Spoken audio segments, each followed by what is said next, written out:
The Ravens and Bills are on a bye for week 7, which means they surely can't disappoint their fans this week. To which their fans reply, oh hell yes, they still can. Thursday night football is the unction. We've got Aaron Rodgers versus Joe Flacco, two old men facing off, and it's not even a presidential debate. I'll take Pittsburgh because they're the better team, although Thursday nights have been very upset heavy this year. The Rams, potentially without Puka Nacua, traveling to London to play Jacksonville, and I'm going to take the Jags because London has basically long been home turf for them. Oi, they're basically British anyway now, bruv, in it. The one season the Chicago Bears are kind of good, but you can't exactly label them kind of good because it seems like every other team is kind of good.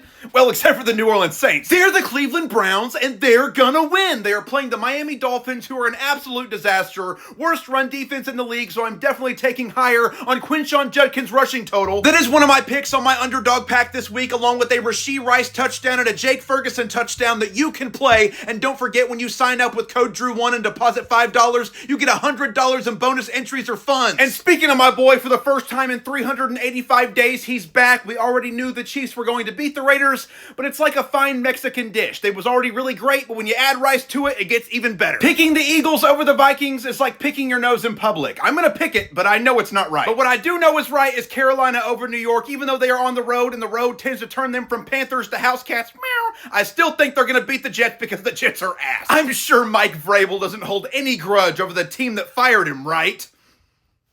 I want to pick the Giants. I like Dart and Scatterboo. They seem like they have a great friendship since, they share the one brain cell, but I ultimately think the Broncos defense is going to pony up the win. If the Chargers were at full strength, I may be picking differently, but they are not, and the Colts are the Colts, so it's going to be Indiana Jones and the heartbreak of Harbaugh. The Arizona Cardinals have lost 4 in a row, all of which being one-score games, but as a wise man once said, the Packers are going to make it 5. It was me, I'm the wise man. The Commanders did have a bit of a disappointing end last week, but nothing can truly be as disappointing as the 2025 Dallas Cowboys. Actually, scratch that, the 2025 Baltimore Ravens would like a word. The Falcons might be on the road this week, but I think they're going to make whoever's playing quarterback for the 49ers feel like they're in AT hell. Good golly, that defense is out of their gourds. It doesn't matter if it's Jones or Purdy, them birds are still dirty. Falcons by 10. Holy crap, they're giving us the NFC Championship in October? I cannot wait for this game. It is going to be electric. I don't want to pick either team to lose, but Detroit at home, coming off of a loss, I gotta go with the Lions. And the last half of the Monday night doubleheader, give me the Seahawks over Houston because the Texans will find a way to be more ass in Seattle than the big dumper himself.